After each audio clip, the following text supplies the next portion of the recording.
وہ نفس جو اندر سے ملامت کرتا ہے، دیکھو تم نے جھوٹ بولا، تمہیں جھوٹ نہیں بولنا چاہیے تھا. کسی اور نے ملامت کی یا نہیں کی، تمہارے اندر کوئی شے ہے جو ملامت کر رہی ہے. دیکھو تم نے فلاں شخص کا دل توڑ دیا، یہ اچھا کام نہیں کیا.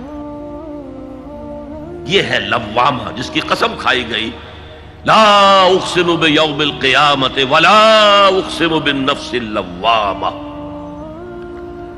یہ نفس لوامہ ہر انسان میں ہے، اور جیسے ہمارے ظاہری وجود کے تقاضے ہیں، بھوک لگتی ہے، پیاس لگتی ہے، اسے کپڑے کی ضرورت ہے موسمی اثرات سے بچاؤ کے لیے، یہ جو مانوی شخصیت ہماری اندر ہے یہ بھی کچھ ڈیمانڈ کرتی ہے. اور انسان اپنے آپ کو مطمئن کرتا ہے، ریشنلائز کرتا ہے، ٹھیک ہے یہ تو خرابیاں ہیں، لیکن میں نے یہ کام بھی تو آخر کیے ہیں نا. یہ انسان کی ایک لازمی ضرورت ہے، اپنے ضمیر کو مطمئن کرنا. اب دیکھیے ہمارے ہاں کے مختلف طبقات میں مختلف تصورات ہیں نیکی کے جو رائج ہیں. ہمارے ہاں ایک مذہبی طبقہ ہے جس کے نزدیک اصل اہمیت ریچولز کی ہے، عبادات کی ہے، رسومات کی ہے. معاملات میں وہ دھوکہ دے رہے ہیں، سودا کر کے پھر گئے، ان کے دلوں میں نرمی نہیں ہے، سائلوں کو دھتکارتے ہیں. لیکن ایک اعتبار سے بہت دیکھیں، سودی کاروبار کرتے ہیں. ٹھیک ہے بھائی، میں سودی کاروبار تو کرتا ہوں، میں نے مسجد میں تو بنوائی ہے، میں نے مسجد میں جھاڑ بھی تو لگوا دیا ہے، میں نے مسجد میں قالین بھی تو بچھوایا ہے. تو نیکی کا ایک تصور یہ ہے ہمارے یہاں. اس کے بالکل برعکس ایک تصور ہے جدید تعلیم یافتہ طبقات کا تصور. آپ نے بارہا سنا ہوگا گفتگو، بھائی اصل نیکی یہ ہے کہ کوئی کسی کو دھوکہ نہ دے، جھوٹ نہ بولے، وعدہ پورا کرے، اپنا فرض صحیح طور سے ادا کرے، کہیں ملازم ہے تو اپنے فرائض صحیح طور سے ادا کرے. باقی رہ گئی نماز روزہ، یہ تو انفرادی باتیں ہیں، یہ کوئی کرتا ہے تو اپنے لیے نہیں کرتا ہے تو کوئی بات نہیں. یہ دونوں ایک دوسرے کے بالکل برعکس تصورات ہیں. اور یہ ہمارے معاشرے میں جدید تعلیم یافتہ طبقات کا تصور نیکی اور ہمارے قدیم علماء اور ان کے زیر اثر جو عوام ہیں ان کے تصور نیکی میں یہ زمین و آسمان کا فرق ہے. آپ کو معلوم ہے کہ اپنی جسم فروش عورتیں جو ہیں وہ بھی نیکی کا کوئی نہ کوئی کام کرتی ہیں. آپ دیکھیں گے محرم میں سیاہ کپڑے پہن کے جلوس کے آگے آگے جا رہی ہیں، سبیلیں لگا رہی ہیں. مختلف مزاروں میں جب عرس ہوتا ہے وہاں جاتی ہیں، دھمال کھیلتی ہیں، وہی سیاہ کپڑے پہن کے. وہ بھی اپنے آپ کو مطمئن کرتی ہیں. مشہور ہے ایک واقعہ شہنشاہ عالمگیر اورنگزیب کا. اس نے دلی میں گانے بجانے پر پابندی لگا دی. اب ظاہر بات ہے جن کا یہ پیشہ تھا ان کا دھندا ختم تو آمدنی ختم. لاکھ کوششیں کی لیکن اورنگزیب ٹس سے بس نہیں ہوا. پھر انہوں نے ایک عجیب ترکیب کی. وہ دریائے جمنا بالکل ساتھ بہتا تھا، یہ قلعہ اس شکل میں بنایا گیا تھا، اب تو ذرا فاصلے پر. تو ایک کشتی میں وہ جمع ہو گئے، سازندے بھی اور ساز بھی، اور گاتے بجاتے ہوئے.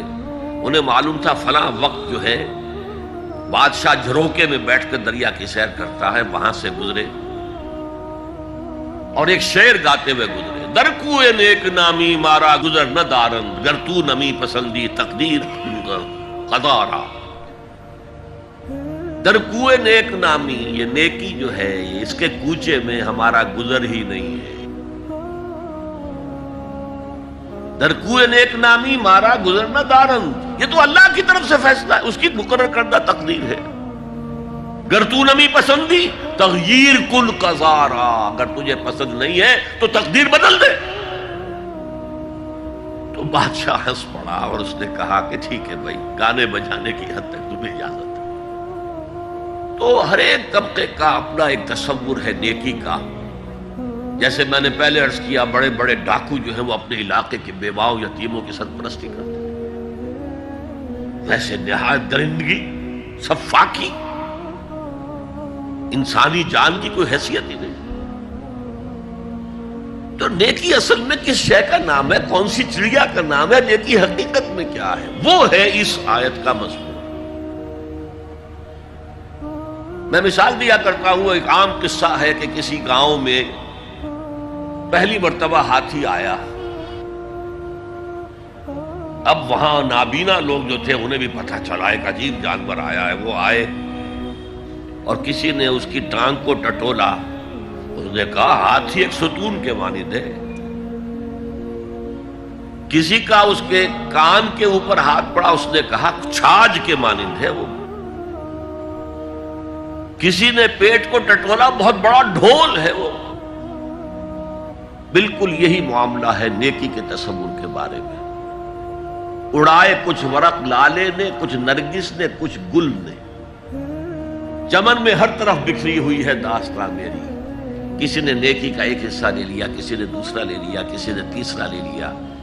وہ مکمل سراپا نیکی، حقیقی نیکی کس میں ہے، یہ ہے اس آیت کا مضمون۔ اب چوتھے نمبر پر یہ تمہیدی باتیں جو میں عرض کر رہا ہوں، اس آیت کا پس منظر کیا ہے جسے ہم کہتے ہیں شان نزول؟ کیا بحث چل رہی تھی جس میں ہدایت کے لیے یہ آیت نازل ہوئی؟ تو ذہن میں رکھیے کہ تحویل قبلہ اس آیت کا پس منظر ہے، شان نزول ہے۔ آپ کو معلوم ہے مکے میں جب تک حضور رہے، آپ جب نماز پڑھتے تھے تو آپ جنوبی جانب کھڑے ہوتے تھے، یعنی رکن یمانی اور وہ کونا کہ جس میں حجر اسود نصب ہے، ان دونوں کے درمیان کھڑے ہوئے کعبے کی طرف رخ کیا، تو اسی رخ پر بیت المقدس بھی ہے۔ اسے کہتے ہیں استقبال قبلتین، دونوں قبلوں کا بیک وقت استقبال ہو گیا، رخ ہو گیا دونوں طرف، خانہ کعبہ کے بھی اور بیت المقدس کے بھی۔ مدینے میں آ کر تو یہ ناممکن ہے۔ اب اگر کعبے کی طرف رخ کرو گے تو بیت المقدس کی طرف پشت ہو جائے گی، وہ شمال میں ہے، یہ جنوب میں ہے۔ اگر بیت المقدس کی طرف رخ کرو گے تو کعبے کی طرف پیٹھ ہوگی۔ لیکن آپ کو معلوم ہے کہ حضور نے 16 یا 17 مہینے مدینے آنے کے بعد بیت المقدس کی طرف رخ کر کے نماز پڑھی۔ اب ایک شکل تو یہ ہے کہ یہ حضور کا ذاتی اجتہاد ہو اور اس کو اللہ نے تسلیم کر لیا ہو کہ ٹھیک ہے، یہ بھی ممکن ہے۔ اسے تقریر کہتے ہیں اصطلاح میں۔ حدیث کس چیز کا نام ہے؟ حضور کا قول یا فعل یا تقریر۔ پہلی دونوں چیزیں تو آپ جانتے، قول اور فعل۔ یہ تقریر کیا ہے؟ حضور کے سامنے کوئی کام کیا گیا اور حضور نے نہیں روکا، تو امپلائڈ ہے اس کے اندر کہ یہ کام حرام نہیں ہے، حضور کے سامنے ہوا ہے، آپ نے روکا نہیں۔ تو اگر یہ ذاتی اجتہاد تھا تو تقریر ہو گئی اس کی اللہ کی طرف سے، لیکن زیادہ غالب پہلو یہ ہے کہ یہ اللہ کے حکم سے حضور نے کیا، اور یہ حکم وحی خفی کے ذریعے سے آیا، اس لیے کہ قرآن مجید میں اس کا ذکر نہیں ہے کہ اللہ نے حکم دیا ہو کہ اے محمد صلی اللہ علیہ وسلم اب آپ اور آپ کے ساتھی بیت المقدس کی طرف رخ کر کے نماز پڑھے، یہ نہیں ہے۔ تو یہ وحی خفی، وحی جلی، وحی خفی، دو قسم کی وحیاں حضور کو ہوتی تھی۔ نبی کے لیے تو وحی خفی بھی وحی جلی کے اسی کے حکم میں ہے، لیکن عام آدمی کا کوئی ولی اللہ بڑے سے بڑا ہو، اس کی بھی اس کا کشف، اس کا الہام حجت نہیں ہے دین میں۔ بہرحال یہ شاید حضور کو اللہ نے وحی خفی کے ذریعے حکم دیا۔ اس کا ایک بہت بڑا سیاسی فائدہ ہوا حضور کو، اور وہ یہ کہ مدینے میں آ کر آپ کا واسطہ پڑا یہودیوں سے۔ وہ بہت منظم تھے، تعلیم یافتہ تھے، بہت کلچرڈ تھے، ان کے ہاں فقہا تھے، ان کے ہاں مفتی لوگ موجود تھے۔ اگر فوری طور پر تصادم یہود کے ساتھ ہو جاتا تو حضور کے قدم مدینے میں جمنا آسان نہ ہوتا۔ یہ جب آپ نے بیت المقدس کی طرف رخ کر کے نماز پڑھی تو یہودیوں نے سمجھا چلو کوئی بات نہیں، یہ تو ہمارے کیمپ فالوورز ہیں، ہمارے قبلہ کا رخ کر رہے ہیں، لہذا فوری طور پر ان کی طرف سے کوئی مخالفت وہ پیش نہیں آئی، اور اس 16 مہینے میں حضور کو اپنے قدم جمانے کا مدینہ منورہ میں پورا موقع مل گیا۔ بلکہ پہلے 6 مہینے اس میں جو ہے بہت ڈیسائسو ہے، 3 کام آپ نے 6 مہینے میں کیے ہیں تو بالآخر بہت ہی زیادہ فیصلہ کن ثابت ہوا۔ نمبر 1 یہ کہ آپ نے مسجد نبوی کی تعمیر کر لی، اب یہی مرکز ہے، یہی درسگاہ ہے، یہی خانقاہ ہے، یہی پارلیمنٹ ہے، یہی دارالمشاورت ہے، یہیں سے فوجیں تیار کی جا رہی ہیں، یہی وفود آ کر پیش ہو رہے ہیں، بہرحال ایک مرکز مہیا ہو گیا۔ نمبر 2 یہ کہ مہاجرین میں اور انصار میں مواخات، ایک مہاجر ایک Ansari, they were declared brothers، یہ تھی انٹیگریشن آف دی سوسائٹی۔ اور تیسرا کام آپ نے یہ کیا اسی دوران میں جس کا تعلق اس حکمت عملی کے ساتھ بہت گہرا بن جاتا ہے کہ یہود کو جکڑ لیا ایک معاہدے میں، میثاق مدینہ، کہ اگر مدینے پر کوئی باہر سے حملہ آور آیا تو ہم سب مل کر واحد امت کی حیثیت سے مدینے کا دفاع کریں گے۔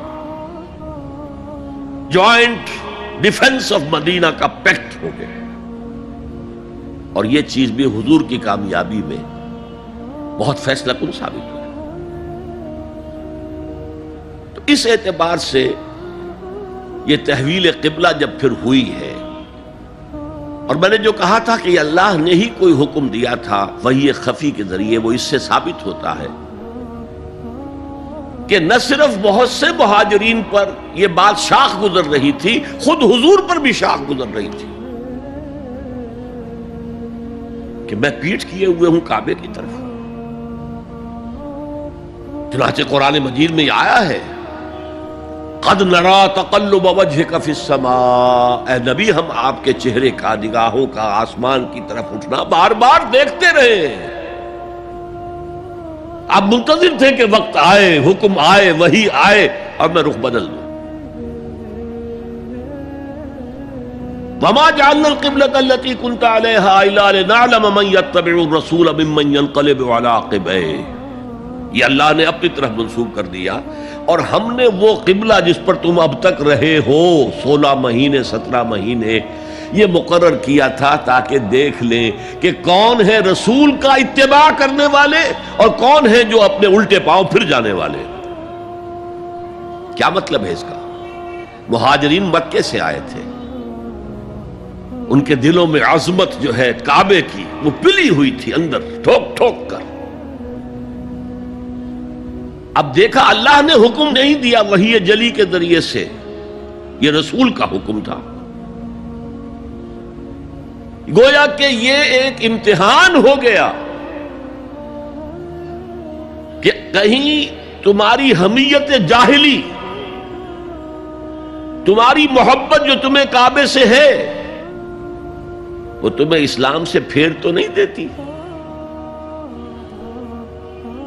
آیا تم رسول کے حکم کو مقدم رکھتے ہو اور اپنی کسی سابقہ حمیت، جسے حمیت جاہلی ہم کہہ دیں گے، اس کو مقدم رکھتے ہو؟ یہ ایک سخت امتحان تھا جس میں کہ اہل مکہ جو مہاجرین تھے وہ مبتلا کیے گئے، اور خاص طور پر یہ بات کہ رسول کا حکم ماننے کی تاکید، چاہے ابھی قرآن میں کوئی آیت نہیں آئی ہے لیکن حقیقی مومن کے لیے رسول کا فرمانا بھی ایسے ہی ہے جیسے کہ اللہ کا فرمانا۔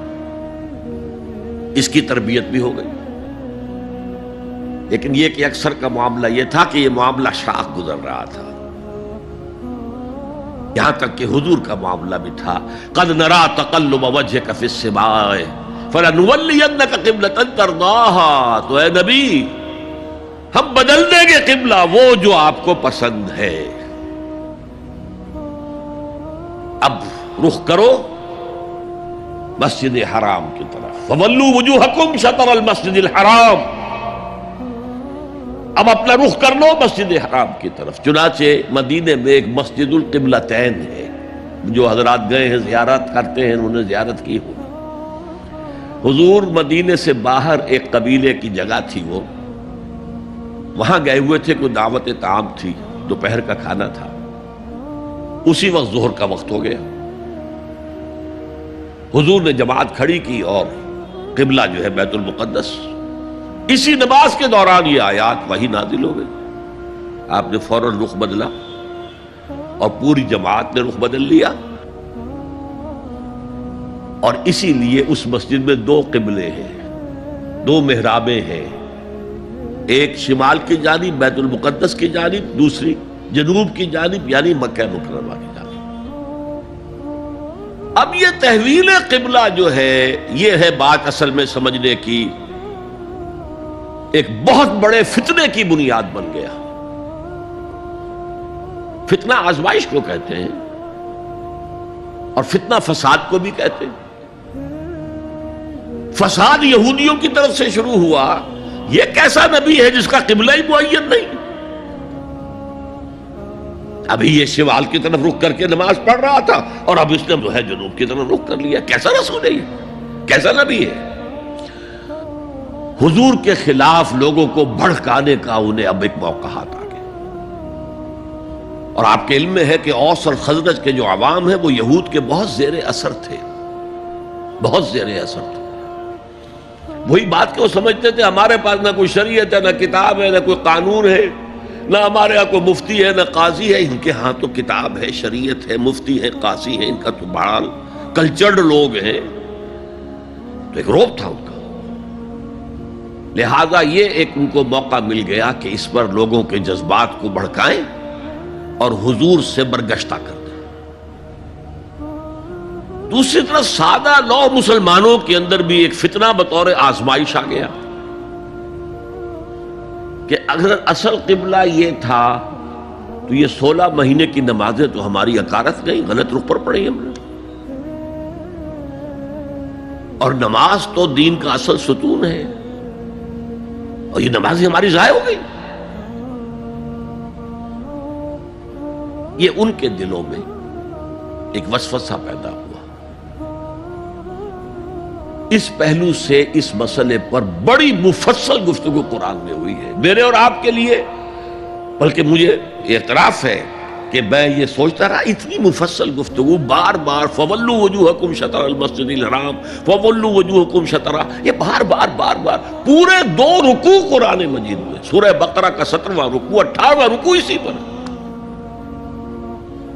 اس لیے کہ ہم اس سینسٹیونیس کا اندازہ نہیں کر سکتے کہ جو اس وقت پیدا ہو گئی تھی اس پر۔ تحویل قبلہ پر یہ معمولی نہیں بات تھی، یہود نے سمجھ لیا تھا کہ اب معلوم ہوا یہ ایک نئی امت کا آغاز ہے، اس کا مرکز اب نیا بن گیا ہے۔ اب تک وہ سوچ رہے تھے کہ ہمارے ہی، چنانچہ ایک اور واقعہ ہوا تھا کہ یہ عاشورہ کا روزہ رکھتے تھے یہودی۔ حضور نے پوچھا کیوں رکھتے ہو 10ویں محرم کا روزہ؟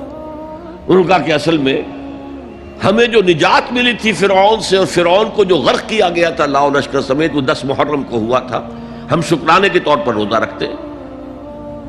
حضور نے فرمایا کہ موسیٰ کے تو ہم تم سے زیادہ مستحق ہیں، لہذا مسلمانوں کو حکم دیا کہ تم بھی 10ویں محرم کا روزہ رکھا کرو۔ اب یہ چیزیں ایسی تھیں کہ جس سے وہ پیسیفائیڈ تھے ایک طرح سے کہ نہیں یہ کوئی نئی چیز نہیں ہے، یہ ہمارے کیمپ فالوورز، بلکہ حضور نے فرمایا تم 2 روز کا روزہ رکھو، 9ویں محرم کا بھی 10ویں کا۔ بہرحال اس پر جو ایک تشویش ہوئی ہے، اس تشویش کو دور کرنے کے لیے 2 رکوع، 17واں 18واں رکوع، 2 رکوع پورے کے پورے اسی بحث پر مشتمل ہیں، اور اس کے علاوہ اب میں مثال دوں کہ میرا ایک ہاتھ یوں ہے، ایک ہاتھ یوں ہے، بیچ میں میرا جسم ہے، تو اس بحث کا جسم جو ہے وہ تو وہ دو رکوع ہیں، رکوع 17واں 18واں، لیکن ادھر دور پہلے ایک آیت آ گئی تھی جس نے زمین ہموار کی، للہ المشرق والمغرب فینما تولوا فثم وجہ اللہ، دو رکوع پہلے، مشرق و مغرب سب اللہ کے ہیں، جدھر بھی رخ کرو اللہ کا رخ ہے۔ قبلے کا مطلب یہ تو نہیں ہے کہ اللہ اس سمت میں محدود ہے، معاذ اللہ، اللہ کا رخ، اللہ تو مشرق میں ہے، مغرب میں ہے، شمال میں ہے، جنوب میں ہے، فوق میں ہے، تحت میں ہے، ہر جگہ ہے۔ للہ المشرق والمغرب فینما تولوا فثم وجہ اللہ، مشرق و مغرب سب اللہ کے ہیں، جدھر بھی تم رخ کرو گے وہ اللہ کا رخ ہے۔ یہ ایک تمہید ہو گئی تھی۔ اس کے بعد ویسے وہاں جا کر عجیب سا محسوس ہوتا ہے کہ یہاں تو کوئی سیاق و سباق تو تھا نہیں، یہ آیت کس حوالے سے آئی ہے؟ اصل میں اس بحث کے لیے تمہید وہاں سے شروع کر کے بات چھوڑ دی گئی، اور پھر دو رکوع آگے جو ہے وہ یہ آیت آ گئی کہ اگر ابھی کوئی ریزیڈول ایفیکٹ باقی ہے تو اب ان سے کہا جا رہا ہے سخن شناس نئی دل برا خطائی جاست، لوگو تم بات نہیں سمجھتے، سخن شناس نہیں ہو اے میرے محبوب، دل برا، سخن شناس نئی دل برا خطائی جا، خطا یہاں ہے، تم جسے اصل نیکی سمجھ بیٹھے ہو، ریچول، ظاہری شکل، وہ اصل نیکی نہیں ہے، وہ کل نیکی نہیں ہے۔ نیکی تو اصل میں ایک روح ہے جو پورے وجود میں سرایت کرتی ہے، ایک بالکل مختلف انسان وجود میں لاتی ہے، ایک پورا مختلف کردار وجود میں لاتی ہے۔ نیکی تو حقیقت میں وہ ہے،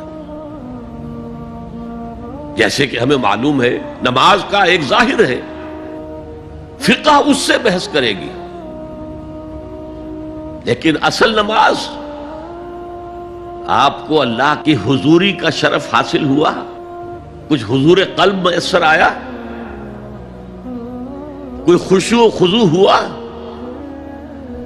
کوئی اللہ کے ساتھ مخاطبت اور مکالمے کی صورت پیدا ہوئی؟ کیا تم نے جب سجدہ کیا تو محسوس کیا کہ تم نے اپنے رب کے قدموں پر اپنا سر رکھ دیا ہے؟ اگر یہ نہیں ہے تو ٹھیک ہے، فقہی نماز ادا ہو گئی، اصل نماز تو ادا نہیں ہوئی، نماز کی روح تو تم نے نہیں پائی۔ تو ہر شے کا ایک ظاہر ہے اور ایک اس کی روح ہے، باطنی روح۔ ہم اپنی مجبوری سے ظاہری ہی بات کو دیکھ سکتے ہیں، روح تو ہماری نگاہوں کے سامنے ہے نہیں، جس کا نتیجہ یہ نکلتا ہے کہ صرف ظاہر ہی ظاہر رہ جاتا ہے، روح کی طرف توجہ ہی نہیں ہوتی۔ اور یہی سب سے بڑا الزام، سب سے بڑی تنقید حضرت مسیح کی تھی یہودیوں پر۔ تم مچھر چھانتے ہو اور سموچے اونٹ نکل جاتے ہو۔ ظاہری معاملات میں، فقہی معاملات میں بحثیں ہو رہی ہیں، مفصل بحثیں ہو رہی ہیں، اور کفر کے فتوے لگ رہے ہیں، تم نے اگر یہ کر دیا تو یہ ہو گیا، اور سموچے اونٹ نکل رہے ہو، حرام کاموں میں تم ملوث ہو، سود تم لے رہے ہو۔ یہ ہے کہ تمہارا معاملہ سارا کا سارا دین کی ظاہر سے رہ گیا۔ اور یہ جو فرمایا ہے کہ تمہاری مثال ان قبروں کی سی ہے جن کے اوپر تو سفیدی کر رکھی ہے لیکن اندر گلی سڑی ہڈیوں کے سوا کچھ نہیں۔ روح دین سے تم ناآشنا ہو چکے ہو، محبت خداوندی تم میں نہیں ہے، لیکن ظاہر پرستی ہے، مظاہر پرستی ہے، ریچولزم ہے، تمہارا دین یہ بن کر رہ گیا۔ آج ہمارے ہاں بھی صورتحال مختلف نہیں ہے، میں عرض کر چکا ہوں۔ سب سے بڑا طبقہ ہمارے ہاں ظاہر بات ہے کہ جو ہمارے علماء کے زیر اثر ہے، اور وہ فقہاء ہیں، اور فقیہ کا کام ہی ہے کہ وہ ظاہر سے بحث کرے، باطن سے تو بحث نہیں کر سکتا۔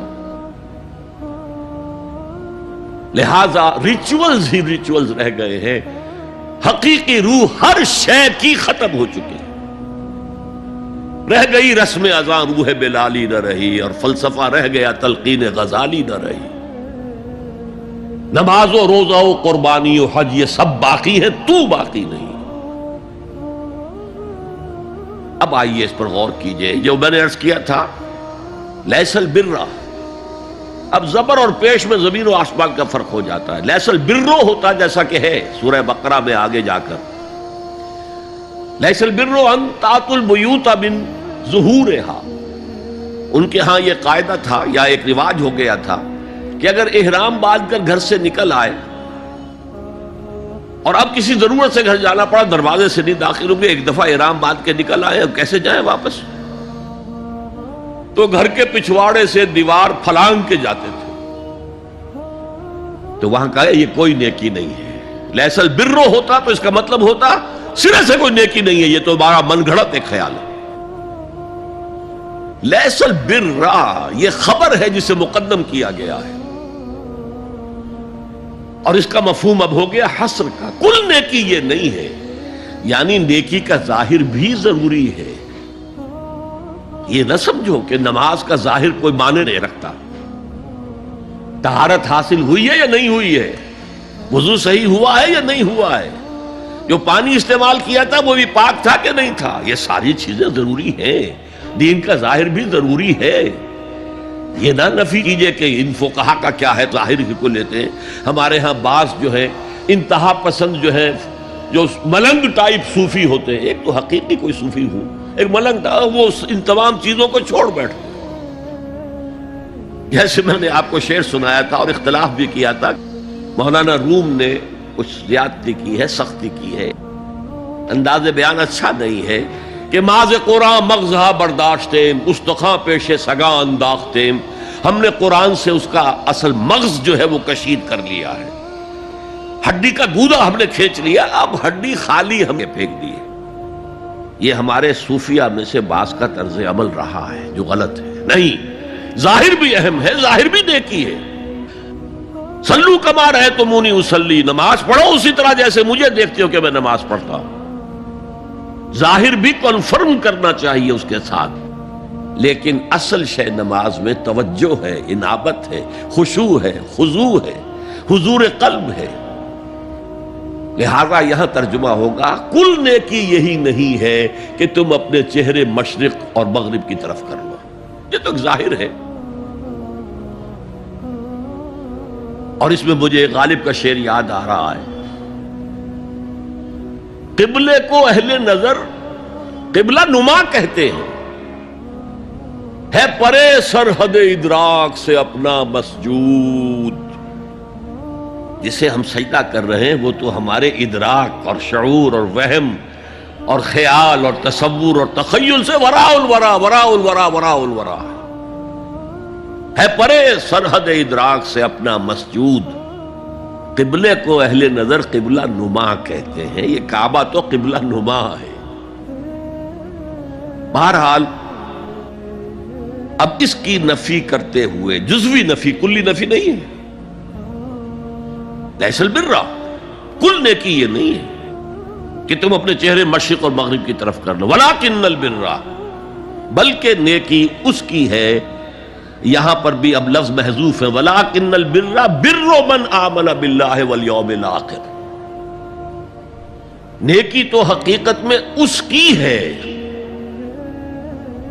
اس میں آگے بڑھنے سے پہلے مجھے یاد آیا کہ میں بر کے مفہوم پر بھی کچھ گفتگو کر لوں۔ بر کسے کہتے ہیں؟ بہت عمدہ باتیں جو ہے پہلے کہی ہیں۔ بر اور بر یہ دونوں مادہ تو ایک ہی ہے، بحر و بر۔ جب تک انسان سمندر میں رہتا ہے، آج کا تو خیر تصور نہ کیجئے، پہاڑوں جیسے جو ہے پہاڑ سمندر میں چل رہے ہوتے، عام حالات میں کوئی اس کے ادھر ادھر جو ہے کوئی ہچکولے محسوس نہیں ہوتے، لیکن پرانے زمانے کے سمندر کا تصور کیجئے تو ہر وقت وہ ہے آدمی غیر مطمئن ہوتا تھا، اسی وقت کچھ ہو سکتا ہے، ہچکولا آ رہا ہے، ادھر سے آ رہا ہے، ادھر سے آ رہا ہے، تو دل میں ایک خوف سا رہتا تھا، ایک بے چینی سی رہتی تھی، عدم تحفظ کا ایک احساس رہتا تھا۔ بر پر، خشکی پر آتے ہی اطمینان ہو گئے۔ تو یہ اصل میں انسان کے باطنی اطمینان کے لیے، جو ابھی آپ نے فرمایا کہ نیکی وہ ہے کہ جس کو کر کے تمہیں خوشی حاصل ہو۔ اور فتویٰ اپنے دل سے لے لیا کرو. ما حاک فی صدرک، جو کچھ تمہارے سینے کے اندر جو کچھ جس سے خدبد ہو جائے، جس سے بے چینی ہو جائے، وہ اسم ہے، وہ گناہ ہے. الاسم ما حاک فی صدرک وکرہت ان یطلع علیہ، اور گناہ وہ ہے کہ جس کے بارے میں تمہیں یہ پسند نہ ہو کہ لوگوں کو اس کی اطلاع ہو، وہ گناہ ہے. اس میں بھی مجھے جیسے انگریزی کی ایک نظم کا سٹینزا جو ہے یاد آیا تھا. Art is long and time is fleeting, دوڑا جا رہا ہے یہ وقت. And our hearts though stout and brave still like muffled drums are beating funeral marches to the grave. اپنے دل کی ہر بیٹ کے ساتھ ہم اپنی قبر سے قریب سے قریب تر ہوتے جا رہے ہیں. اسی طرح کی ایک نظم ہے، بڑی پیاری نظم ہے. Charities that soothe and heal and bless are scattered over the feet of men like flowers. وہ بھلائیاں، وہ نیکیاں، وہ خدمت خلق، charities which soothe and bless and heals، دل کے اوپر مرہم سا رکھا جاتا ہے نیک کام کر کے، دل کو خوشی ہوتی ہے نیک کام کر کے. Charities that soothe and heal and bless are scattered over the feet of men like flowers. یہ تو ان پھولوں کے مانند ہے جو انسان کے قدموں میں پڑے ہوئے ہیں، جس کو چاہے اٹھا لے، جو چاہے اٹھا لے. No mystery is here, no special boon for the high and not for the low. The smoke ascends as high from the hearth of a humble cottage as from that of a haughty palace. دھواں اٹھتا ہے تو ایک کٹیا میں جو چورا جل رہا ہے اس سے بھی اٹھے گا تو جائے گا اوپر، اور محل کا کوئی بہت بڑا کچن ہے تو اس سے بھی اٹھے گا تو اوپر جائے گا. لہذا یہ غریب اور امیر کا فرق نہیں ہے، ہر شخص اس نیکی میں سے حصہ لے سکتا ہے. تمہارے پاس ایک روٹی تھی، تم نے آدھی دے دی کسی مانگنے والے کو، تمہارا حصہ ہو گیا، بہت بڑا حصہ ہو گیا. اور کسی بڑے امیر آدمی نے 150 جو ہے مسکین کو کھانا کھلا دیا، وہ اس کے قریب بھی نہیں آ سکے گا اجر و ثواب کے اعتبار سے اس شخص کے کہ جس کے پاس ایک ہی روٹی تھی اور اس نے آدھی دے. تو بر جو ہے حقیقت میں لیس البر ان تولوا وجوهکم قبل المشرق والمغرب ولكن البر من آمن بالله والیوم الآخر والملائکۃ والکتاب والنبیین. میں بھی ایک زمانے میں اس پر کچھ متردد سا ہوتا تھا، کچھ سوچتا تھا یہ نیکی کا تعلق تو ہم عمل سے سمجھتے ہیں، یہاں ایمان کی بحث کی کیا ضرورت ہے؟ ایمان تو ایک باطنی حقیقت ہے، نیکی جو ہے وہ ایک ظاہری خارجی حقیقت ہے. لیکن پھر سمجھ میں آیا کہ اصل نیکی وہ نیت ہے جس کے ساتھ وہ کام کیا جا رہا ہے. اگر خیرات بانٹی جا رہی ہے، جھگیوں میں جا کر میلے کچیلے بچوں کو گود میں لے کر اپنی سفید اشکروں کو بھی خراب کیا جا رہا ہے، اور معلوم ہے کہ یہ اس لیے کر رہا ہے کہ آئندہ الیکشن میں کھڑا ہونا ہے، تو کوئی ہے جو کہے گا کہ یہ نیکی ہو رہی ہے؟ کام تو بظاہر بڑی نیکی کا کام ہے. نیکی کے لیے شرط اول اللہ پر ایمان ہے، اس کی موٹیویشن لو آف گاڈ. اس کے سوا اگر کوئی اور موٹیو ہے، اگر دنیا میں شہرت چاہیے، اگر اس نیکی کے ذریعے سے بھی مال کمانے کا معاملہ ہے، دھندا ہے، نیکی کے پردے میں دھندا ہو رہا ہے، وہ نیکی نہیں ہے، چاہے ظاہری اعتبار سے وہ بہت بڑی نیکی ہو. تو سب سے پہلا مسئلہ نیت کا ہے، نیت کا ہے، نیت کا ہے. کس ارادے کے تحت یہ نیکی کی جا رہی ہے، کیا مقصود ہے، کیا مطلوب ہے. چنانچہ نوٹ کیجئے اکثر محدثین نے اپنے جو مجموعے مرتب کیے احادیث کے، ان میں پہلی آیت کون سی، پہلی حدیث کون سی لاتے ہیں؟ حضرت عمر رضی اللہ تعالیٰ عنہ سے روایت ہے، انما الاعمال بالنیات، نیکیوں کا، نیک اعمال کا دار و مدار نیتوں پر ہے۔ وانما لکل امرئ ما نویٰ، ہر شخص کو وہی کچھ ملے گا جس کی اس نے نیت کی ہوگی۔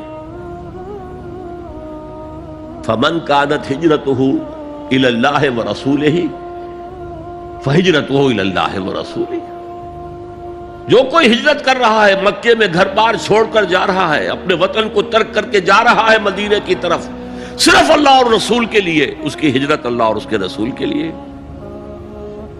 ومن كانت ہجرته للدنیا یصیبها، اور اگر اس شخص کی ہجرت دنیا کے لیے ہے کہ اس کو حاصل کر لے، مثلا میں دیتا ہوں مثال، ایک مسلمان تھا، اس کا کوئی کاروبار تھا، اس کے خریدار مسلمان ہی تھے، وہ جا رہے ہیں، اب کیا کرے گا؟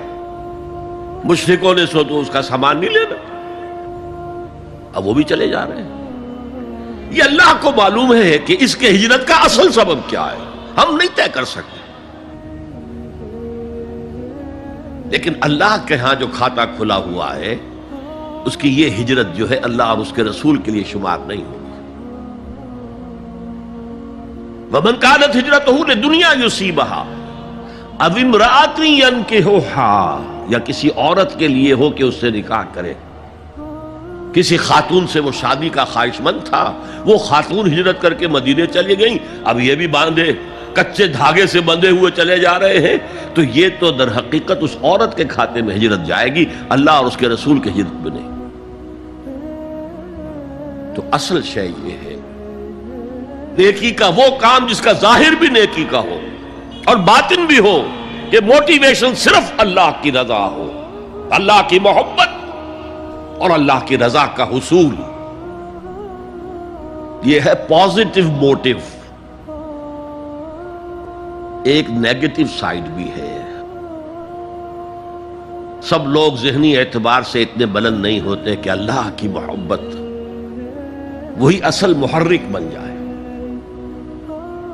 یہی وجہ ہے کہ حضور نے اس کو صلی اللہ علیہ وسلم کمال ایمان سے تعبیر کیا ہے، من احب للہ وابغض للہ وعطى للہ ومنع للہ فقد استکمل الایمان، جس نے کسی سے محبت کی تو اللہ کے لیے کی ہے، کسی سے نفرت اور بغض رکھا تو اللہ کے لیے رکھا، کہ اللہ کو اس سے نفرت کرنا پسند ہے، اور کسی کو کچھ دیا تو اللہ کو خوش کرنے کے لیے دیا، اور کسی سے کچھ چیز روکی تو صرف اس لیے کہ اللہ کو اس کا روکنا پسند ہے، تو اس شخص نے اپنے ایمان کی تکمیل کر لی۔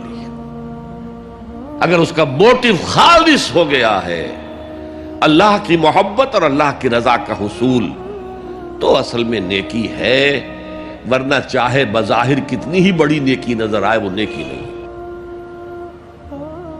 لیکن جو لوگ اس حد تک نہ پہنچ پائے ہوں، استکمال ایمان تک، تکمیل ایمان تک، تو ان کے لیے ایک اور موٹیو بھی ہے، والیوم الآخر، قیامت کا دن، جزا و سزا کا یقین، اللہ کا خوف، آخرت کے محاسبے کا خوف۔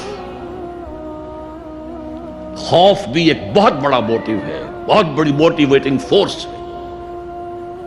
اب میں یوں کہوں گا کہ اگر کسی عمل کا محرک ہے صرف اللہ کی محبت، اس کی رضا کا حصول اور آخرت کی نجات، تو وہ نیکی ہے۔ اگر یہ نہیں ہے، کوئی وطن پرست ہے، وطن کی محبت کی وجہ سے کوئی نیک کام کر رہا ہے، اس کا وہ کام وطن پرستی کے کھاتے میں جائے گا، خدا پرستی کے کھاتے میں نہیں جائے گا۔ کوئی قوم پرست ہے، اپنے قوم کی محبت میں کچھ کر رہا ہے، تو اس کا وہ نیک کام قوم پرستی کے کھاتے میں جمع ہوگا، خدا کی پرستش کے لیے نہیں۔ یہ ہے موٹیو کا فرق، اور یہ ہے موٹیو کی اہمیت، اور اس کا تعلق ہے ایمان باللہ اور ایمان بالآخرہ سے۔